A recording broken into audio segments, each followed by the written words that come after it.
From baggage claim to pajamas in 10 minutes. Erie International Airport. Fly with ERI.com. Fly Erie International Airport to Charlotte on American Airlines, your nonstop gateway to the world. Also, we have Breeze Airways flying nonstop to Orlando and Tampa, Florida. A great low-cost carrier providing excellent service to the regional community. Fly Erie International for your travel needs. Fly with ERI.com.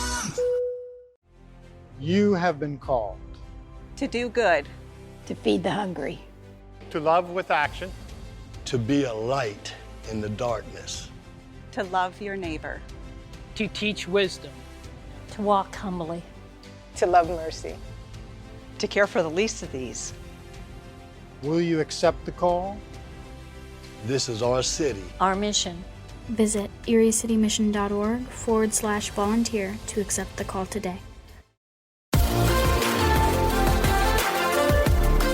Welcome to TalkErie.com's Joel Natale Show, Erie, Pennsylvania's daily podcast. Every day, we tackle the biggest issues that the Erie, PA region faces. Stay informed and involved as we advance the narrative of Erie. Now, here's Joel Natale. Glad to welcome back into the studio here from the 3rd County Council District. Rock Copeland, Erie County Council member. Rock, welcome back. Appreciate it. Thanks for having me. I'm glad to be here. You got it here. Erie County is in the news a lot. And so I would love to kind of do your bucket list, do your bullet points, and see if we can chat through some of the things that seem to be top of mind for you here. And I did a little scan of the newspaper. It seems like the latest kind of flare-up between the conflicts that seem to be pretty consistent between the legislative branch and the executive branch in the county at the county courthouse is this use of social media. So you're either created or you're voting on some kind of an ordinance that would codify social media. Talk about what you're thinking there. Yeah, so around 2023, the county had a policy where they used to have a whole bunch of different pages, a county careers page and health department pages, and all these pages at one time said, hey, you know what, we're going to have a unified message under one umbrella, just Erie County. Okay. So that job postings for any department, under any row office, pertinent community information, communications during the snowstorm, all this stuff can be found in one place, and that way you don't have to follow 5, 6, 7, 8 different kinds of pages. And so the Erie County page represents 22 elected officials that are in the courthouse. A lot of people don't realize that there's that many elected officials, but and lately what has been a sudden change is it has become a place for partisan messaging from a single voice, without input from others, and has been used to criticize Democratic council members, frankly. And one of my colleagues, he said to me, "This is kind of strange because I'm an employee of Erie County. That page represents me, and now it's being used to criticize me. And like this should be for information. This should be, for instance."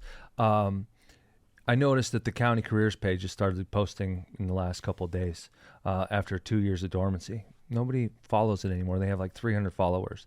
And so we're trying to get job postings out there and get as many eyeballs on it as possible so that people can have interest and apply, and we have a better recruiting. And that's not what we're using it for anymore. And it's frustrating. And of course, the timing can't be ignored. That this is an election year, a re-election year for the county executive, and we just had a lot of concern of what the purposes of this page were. And I don't think it's too much to ask that a county page be used to inform voters, being used to inform the general citizenry as what's going on. I don't know that we need to hear the political opinions. We hear that enough. In the past, it's been a function of a county information officer, right? Of a CIO or chief marketing officer. I'm thinking about county executive Dahlkemper had that amazing Melissa Dixon working for her. She was the person that was kind of in charge of communicating county initiatives. We don't have that now because that post was eliminated in the 2025 budget, correct? Not in the opinion of the executive, to be clear. I mean, all of the other vetoes that we're currently fighting in court over are substantially the same issue. So even though council does consider that position eliminated, they had full intent of continuing to have them employed. Chris found better opportunity elsewhere, working for Senator Laughlin. I think it's a great post for him, and I look forward to the work that he's doing there. But the concern with that particular position is what it was also being used for. Imagine if somebody was in the employment of the radio and got on the radio and every day talked ill of you. Like, wouldn't you feel kind of strange? Like, hey, wait a minute, why are we paying an employee to criticize us all the time? And that's effectively what the public information officer was doing, was when council was stating their concerns over issues, instead of the public information officer disseminating public information, they were a mouthpiece for the administration to only give their political argument and their thinking. And that was a big part of the cause for why we felt it should be eliminated. And I will note, too, I had asked my colleagues if we might be interested in including a communications director as a council level position to represent the 7 members of council, or at least the majority of council. And 2-1, everybody said, no, that would be improper. We don't need to have our own communications piece. We'll come out in public and speak for ourselves, just the same way I am now. And that to me was kind of sealed the deal. It's like, well, if we're not willing to have somebody disseminate our political opinions to the public through government communication, then I don't think that others should be able to do it either. Where do you think that this ordinance is going to stand, and how might it be enforced, I guess? Yeah. The enforcement's going to be the tough part. I mean, in the last 2 years, the challenge has really been getting the county executive to follow the home rule charter and follow, there are at times politics that put you in an uncomfortable place. And the response to that is not to defy the law. It is not to defy the home rule charter. And we saw that last year with an appointed official salary that wasn't getting approved. We saw that with the last 3 years of vetoes, in which we won in December to show that we were correct in our position. And again, it happened this year. So that's the challenge, is we can put an ordinance in place, but there needs to be an accountability for them to actually listen to it. Now, the ordinance provides for council to hold a hearing and to issue a censure, and depending on if it involved finances, right, a misappropriation of county revenue, let's say somebody printed a billboard, then that could actually be referred to the DA or the Attorney General, but only for financial infractions. What is underlying all of this is pretty much there's just a lot of bad blood. It really is. Between council and the executive branch, the executive. And how is this deteriorate? I mean, what's your perspective on how this has just gone so south? Is it because it's an election year? No, absolutely not. And in fact, you'll find that some of the same sentiments were there prior to when I was there, under Brian Shanka's chair, when they've had the same 2 lawsuits from the 23 and 24 budgets. It's been a real challenge. Now, the executive did say to me at one time that his position was that county council had too much power, and that he would seek to expand the power of the executive to offset that. And boy, he sure has. When I first started my term, council voted on 2 appropriations, which had 5 votes apiece. And rather than actually pay out those appropriations, he said he's going to block them by not certifying, which was this brand new, never used before method of trying to undo the will of council. And just today on the news, you'll see that Diverse Erie was awarded $1.5 million. The judge did say that was a perfunctory, not optional, right? If I ask you, how much money is in the bank account? Can we afford to spend this? You don't have the option to not tell council how much money is there, right? We control the purse, we get to see inside it. And so, that was really set the stage. And the majority of last year was really about this idea of whether or not that money was going to get paid out, the will of council. There were some politics there where we were trying to compel him to see through the will of council, and that really set the stage for the next year of my term. The there seems to be like a fundamental disagreement on what constitutes a veto, what constitutes a strike. What are the proper roles of a what do they call them? Action sheets, right? I think you were telling me about that. So maybe I should take my break, but I'd really like you to take a deep dive on your interpretation of how it's almost like Schoolhouse Rock, how a bill becomes a law, how a budget goes to actuality here. Rock, I do want you to kind of share your share the timeline of how the budget gets affected and the different kind of linchpins here between budget proposals, rejections, action sheets, veto overrides, and so on. So it's the job of the county executive to present a budget. What, October 1? October 1st. Yes. Okay, yeah, that's the deadline, right? Before you said Schoolhouse Rock, it's a great way to state it, because at our county level, at the state level, and at the federal level, it all actually works the same. Okay. The executive, whether it's the county executive, the governor, or the president, can propose a budget, does propose a budget. In fact, in our home rule charter, it's required that they propose a budget. But it is the legislative body at all three of those branches that actually creates, codifies, makes into law the budget. And if the president wanted a $10 million of rainbows in his budget and Congress doesn't put it in their budget, there is no veto that can cause it to exist, right? Okay. So you can veto any item contained within the budget. But if I don't include a job title that was in a proposed budget that has no force of law, vetoing nothing does not create something, right? Okay. So if the executive requests $45,000 of travel and council includes in their adopted budget $10,000 of travel, there is no veto that can make the proposed budget has no force of law.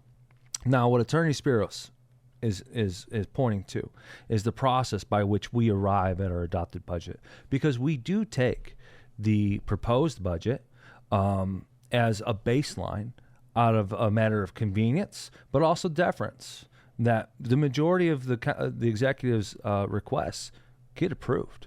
Okay. Yeah, I saw a lot of 7-0 votes last year. And so what ends up happening is we have action sheets, which are simply our method of being able to debate in a public manner and vote in a public manner whether we want to spend $10,000 or $12,000 on travel. Do we want, and it's each of those action sheets is a decision in each case of where we're going to have a variance from what the executive wanted, right? Okay. But it is that final adopted budget that is, if there was 0 in a line and there's nothing there, there's no veto to undo that. And the judge agreed. And also, I thought this was kind of interesting. We have an obligation, unlike the federal government, where they can deficit spend nonstop.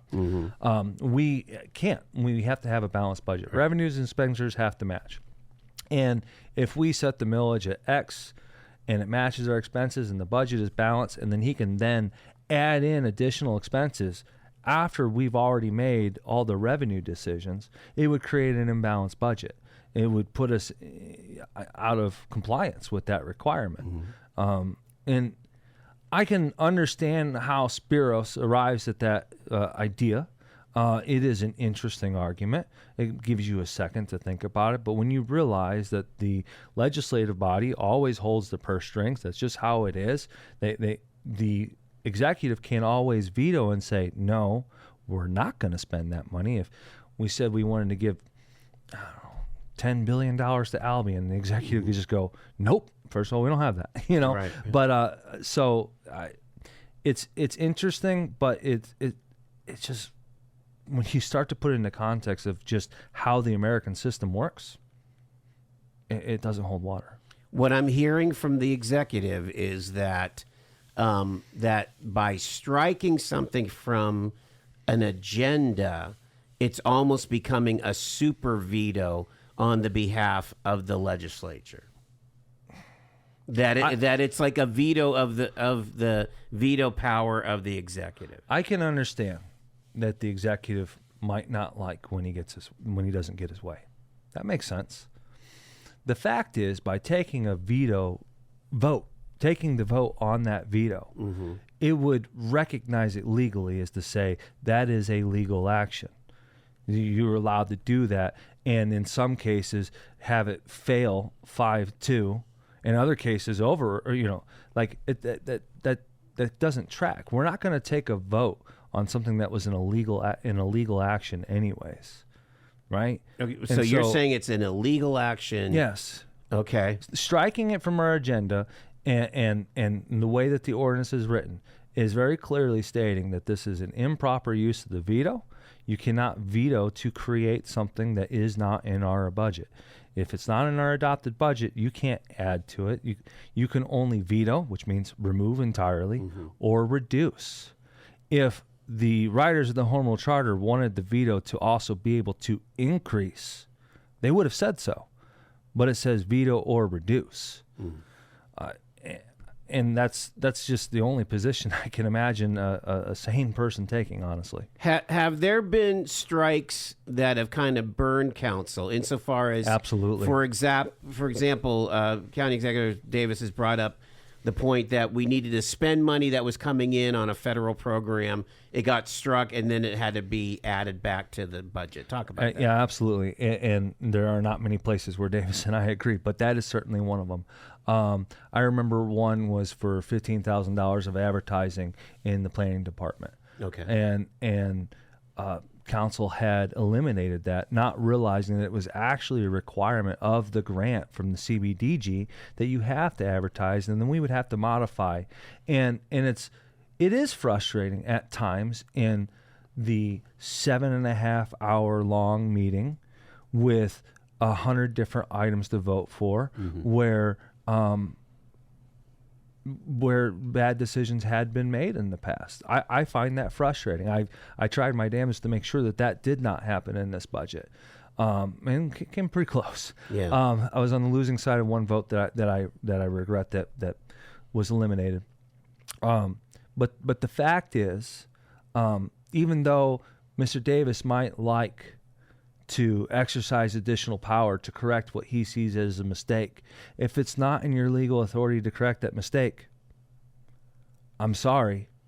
It's maybe a tragedy at times when that happens. And I'm sure it has happened in the 40 years that we've existed as a county.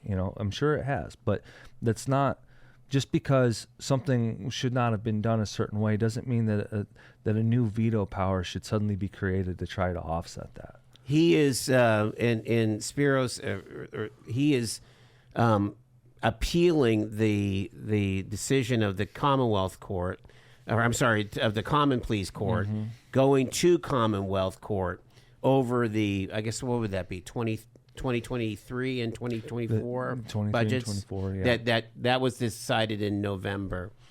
Do you feel like that's going to go in December? That's going to go your way, council's way? I mean, clearly the way that I'm talking about this subject, I feel very strong in our position. Everything that I read in Judge Reibman's decision very much affirmed that position, and even gave me more things to ponder about the reason why our position was correct. I cannot imagine that the Commonwealth would overturn that.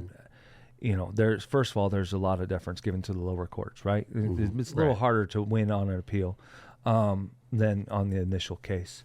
I don't really see it going anywhere, and frankly, I'm irritated that it has to do that. Right. I'm irritated that it needs to be appealed. There should be a time where the disagreements are laid out on the table, all the stakeholders are talking about it, and coming to a mutual understanding of like, okay, I will cede that I don't have this power, but can you put up a supplemental appropriation to fund something that I wanted in my budget that you eliminated? Yeah. I'm sure that there's discussions that could be had there to come to a political agreement to negotiate and not have to go to an appellate court. We had the opportunity before Judge Reibman's decision to mediate, to come to a settlement beforehand. And it's really frustrating to have consequential questions about separations of power go to court when for 40 years this was handled out of court. These kind of issues didn't have to arise.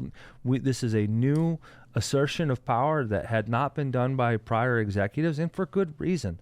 At the end of the day, the legislative and executive body should seek to get along. That's what's best for Erie County. I'm not going to agree with Brenton on half of things. That's fine. He doesn't agree on half of what I want either. But the other half should be common ground that we should be able to come together and make things work for Erie County. And it's frustrating as a council person feeling that. And last year I called all year for on television from the dais for us to come together and figure out how we wanted to spend the last remaining ARPA dollars. We had $8 million remaining. And put everything on the table. I would really like to fund this. You would like to fund that. Let's cut it in half and both be dissatisfied but not angry. Enlighten the listeners to how it shook out there. Yeah, ARP. so a year of asking for compromise for their position, for what they wanted to fund. We found out October 1st through the budget process was the first time that we heard what the spending priorities were of the executive, when we could have been talking about it for the prior 10 months. And I have to go to break at the bottom hour, but I want to dig into that because one of the big issues is this child care initiative that was announced a couple weeks ago, and with the big check and things. I want to go through that with you because obviously even that had been vetoed, yet it came to fruition, and there's this interesting dynamic with the one of the people running for the nominee for the Democratic side of the county executive. All year round, Frontier Home Products and Design has what you need to make your home comfortable and beautiful. Relax on a new timber tech deck designed by Frontier's experts. A new fireplace from Frontier Home Products Fireplace Gallery adds warmth and serenity to any home. Beauty and versatility at Frontier Home Products and Design Center, 4213 Peachtree East 5th, next to the Bayfront Highway. Frontier Home Products and Design Center. Discover a new frontier. PA contractor number PA039007. Get paid to drive. Start a new career behind the wheel at the EMTA. If you are looking for a high-paying and rewarding career with full benefits and paid training, stop by or apply online today with the EMTA. Plus, EMTA riders can now enjoy free Wi-Fi on new, clean, and environmentally friendly buses to travel all over Erie County. Visit ridethee.com for more information. Get on board EMTA. Get on board EMTA. Get on board. Quickfill gasoline is made right here in America.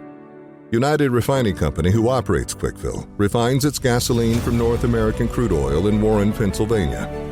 When you buy United Refining Company gasoline at Quickfill, you keep jobs and businesses in America.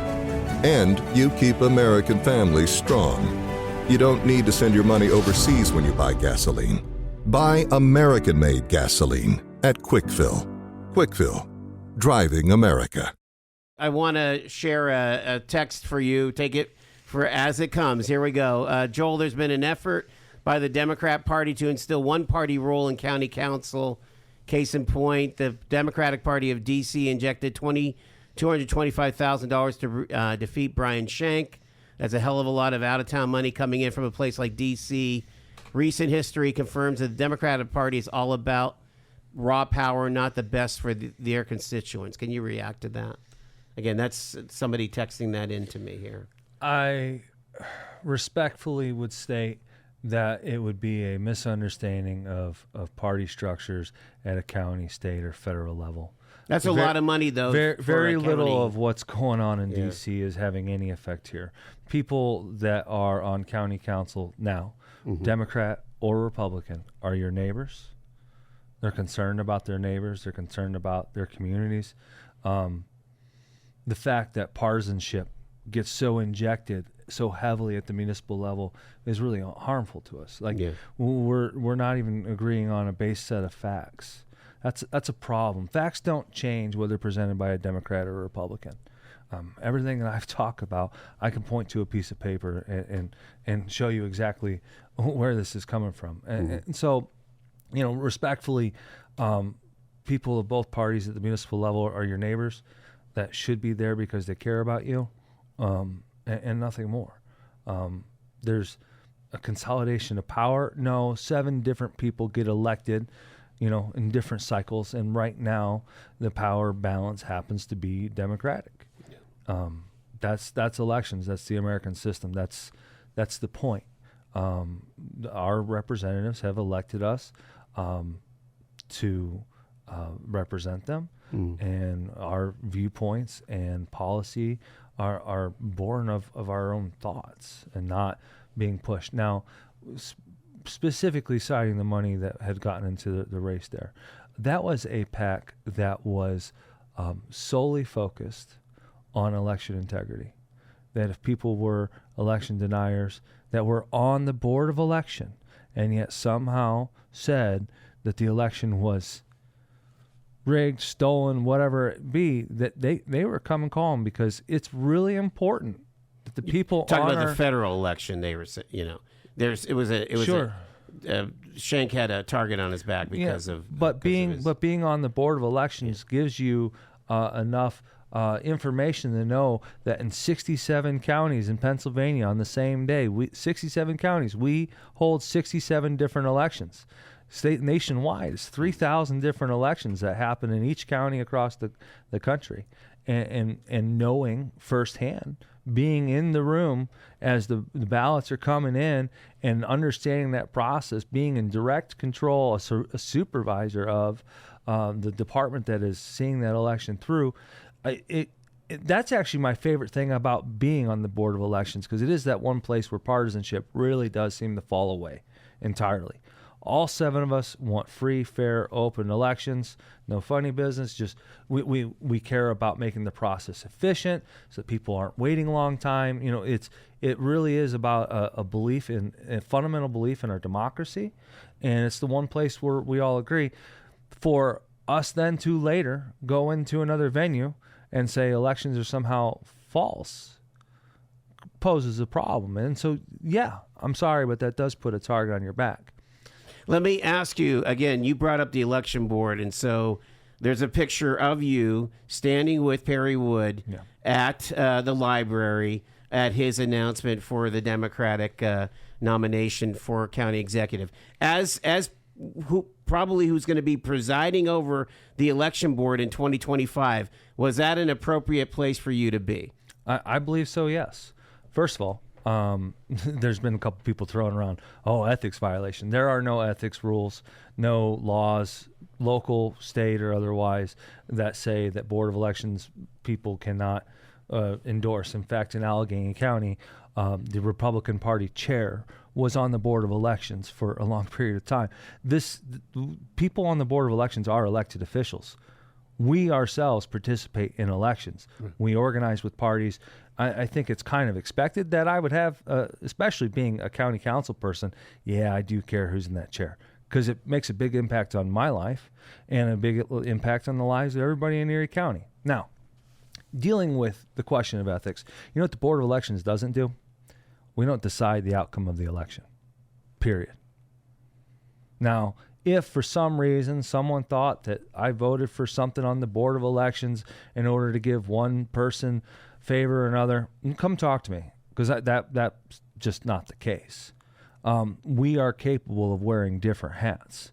When I am seated on the Board of Elections, I have a very different thought process than when I'm seated as a councilman or when I'm seated as a Board of Trustees of Pleasant Ridge. We have to wear different hats and have to consider different missions and what we're doing in that moment in that role. And I really believe all 7 of us take that very sacred, there's no, we don't decide the outcome. There's not a benefit there. So you would admit that everybody who's an elected official is a political animal. Yeah. I mean, that kind of goes towards what County Executive Davis is saying about the Facebook deal, is that since he's running the Facebook page, he gets to say what he wants to say as a political animal. Does that not hold any water? So there's a tension in all 67 counties between, in other counties where they have 3 commissioners in the row offices, there's always this tension of, should the row offices have their own HR? Should the row offices have their own IT? Or would it be more efficient to centralize IT in one location? Or would it be more efficient to centralize HR? But then you get different people elected that aren't really getting along, and suddenly they want to separate. And so this tension always exists in all 67 counties.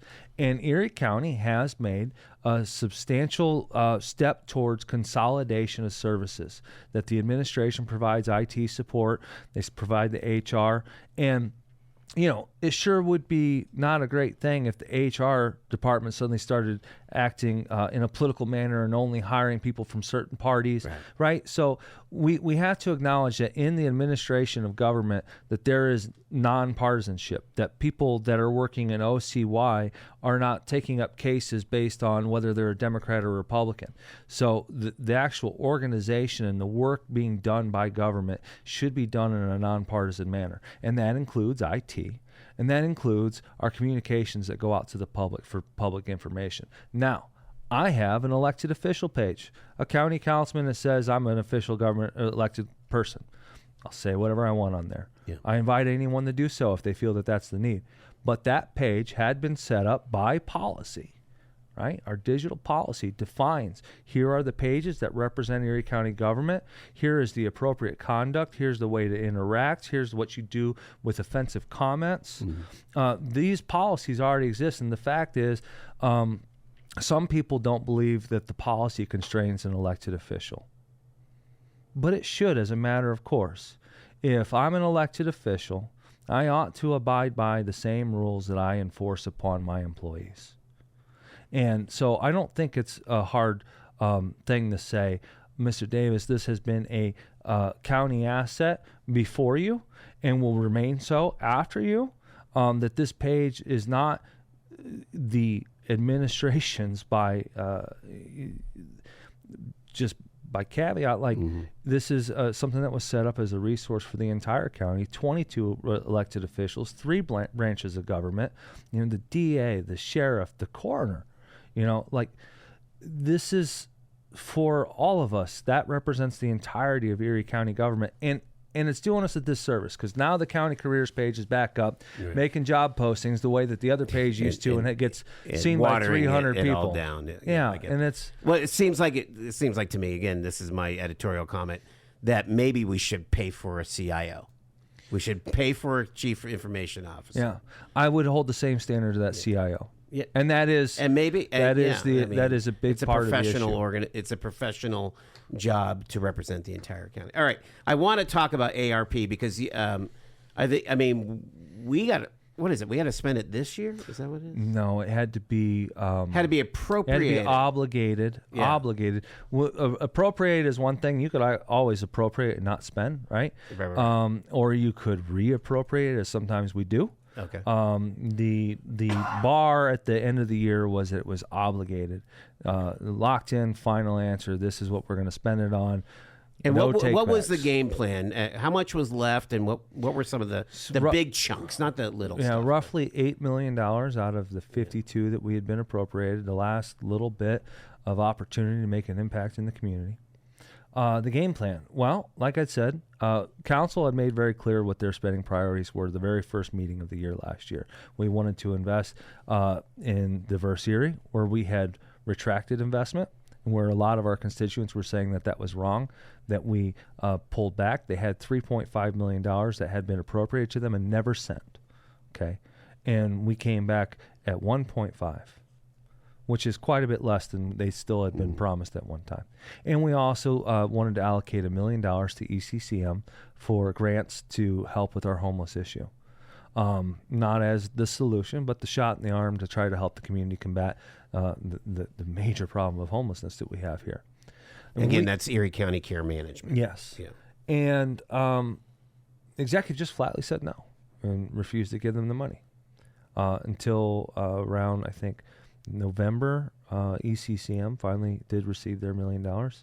And now Diverse Erie, as of the decision that came out public today, is going to get the 1.5, which I will note is an unusual thing to be given the money in a separate year, because appropriations die at the end of every year. And the judge actually made a special case, said, no, that appropriation shall not die and will be extended. So anyways, we had our spending priorities, made them very public, spent a fraction of that money, and we were stonewalled.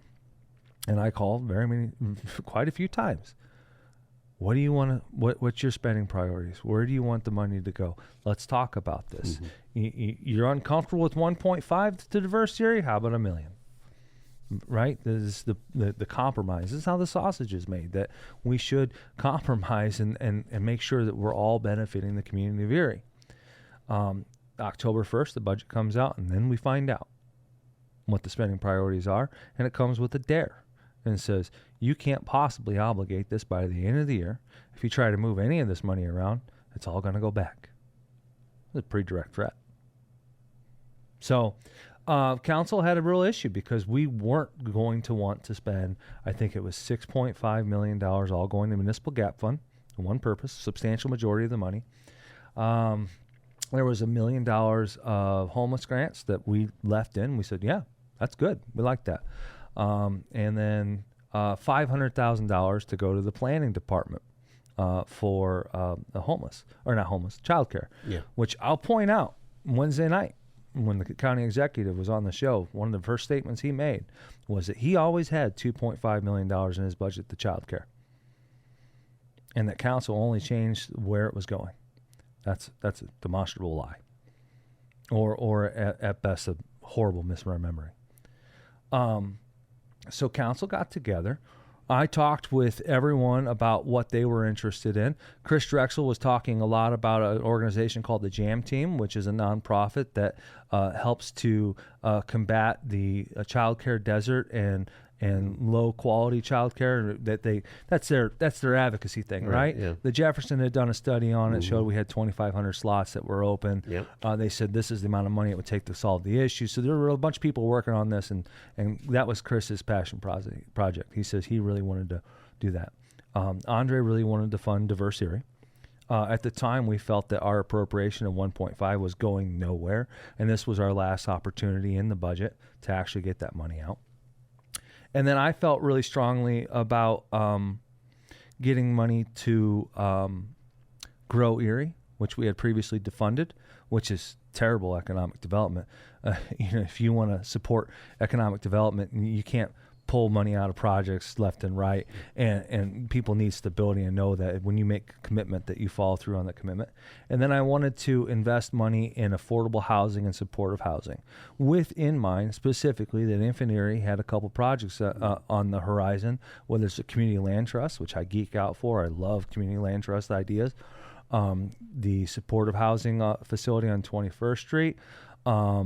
There's a bunch of apartments and houses being renovated through Build Erie. There's a whole lot of people already working in this sphere that have great plans. And rather than be needing to be the leader in things all the time, I really believe in supporting the people that are already doing the work on the ground. So how did it all shake out? What did you guys end up? So you can go back and watch the video for 7.5 hours when we talked about this. I remember that. There was the meeting prior to that where we put up the action sheets, and I told all of council, I said, here's my thought process. I see 4 buckets that I would like to appropriate. One was for Diverse Erie. Another was for the child care plan that had been brought to us by ECRA and supported by Drexel very much.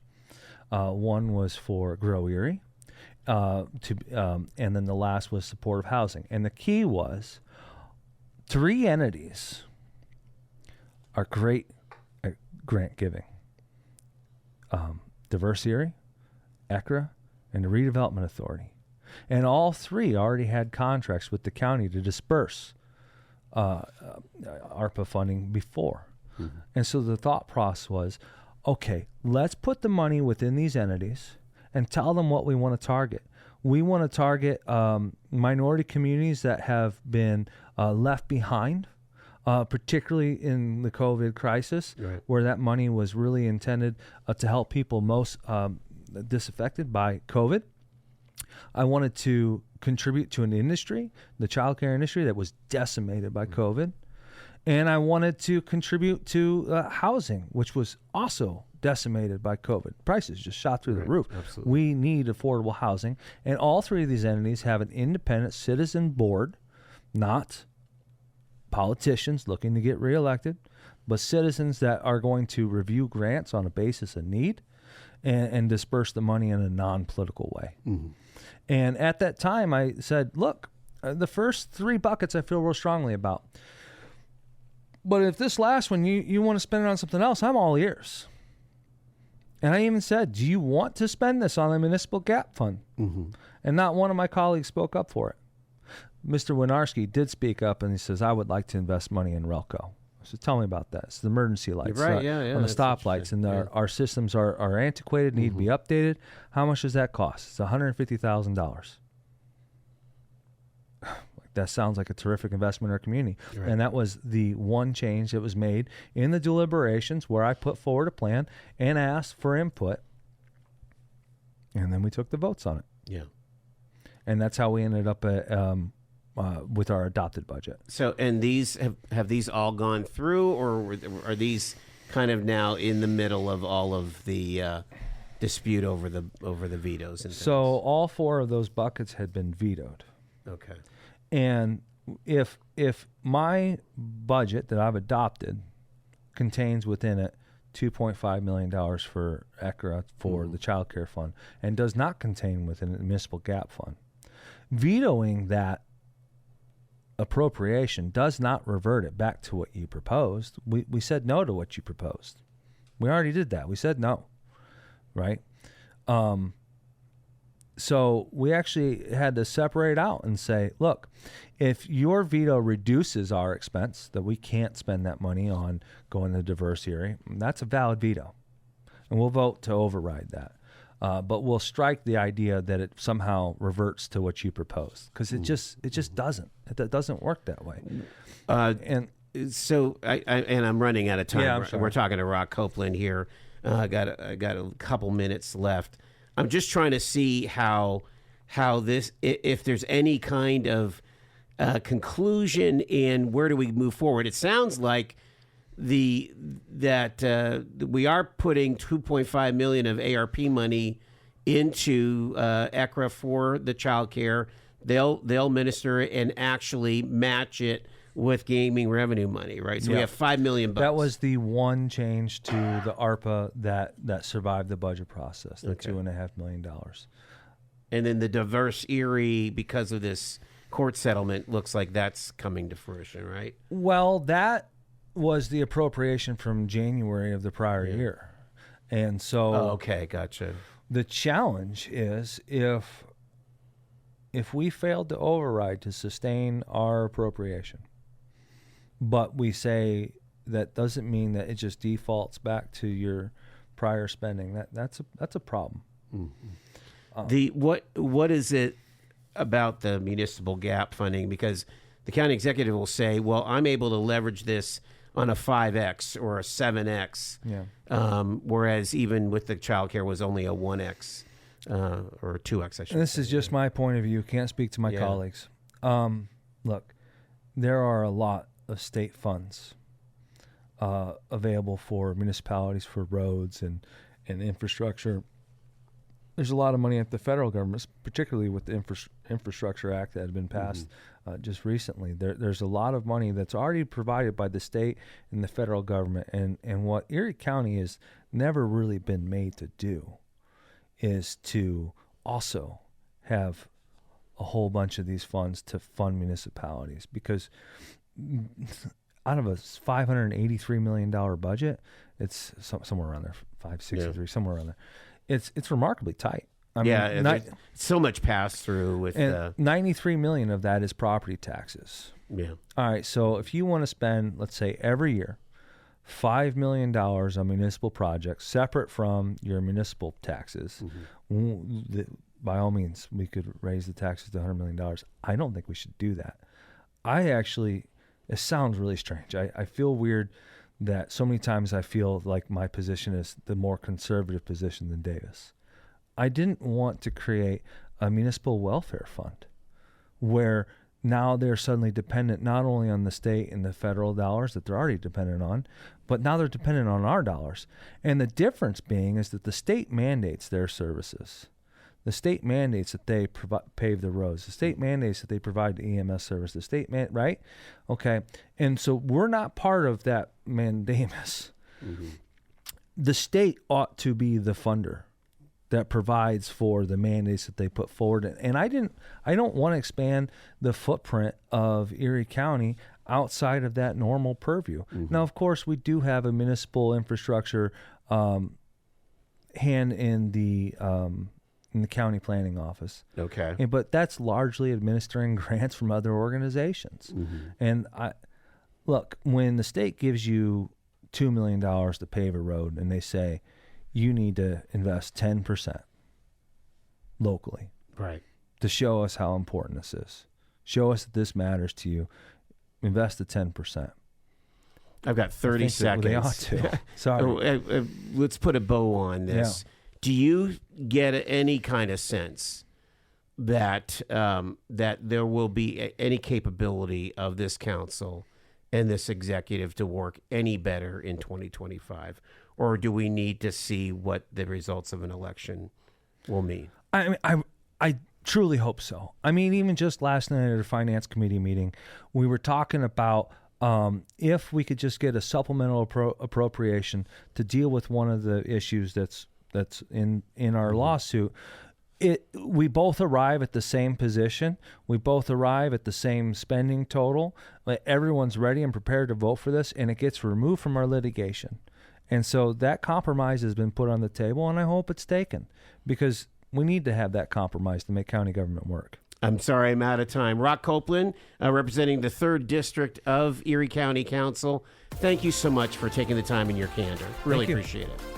You've been listening to The Joel Natale Show, Erie, Pennsylvania's daily podcast from TalkErie.com. Subscribe to our show on your favorite podcatcher and get involved by emailing joel@TalkErie.com.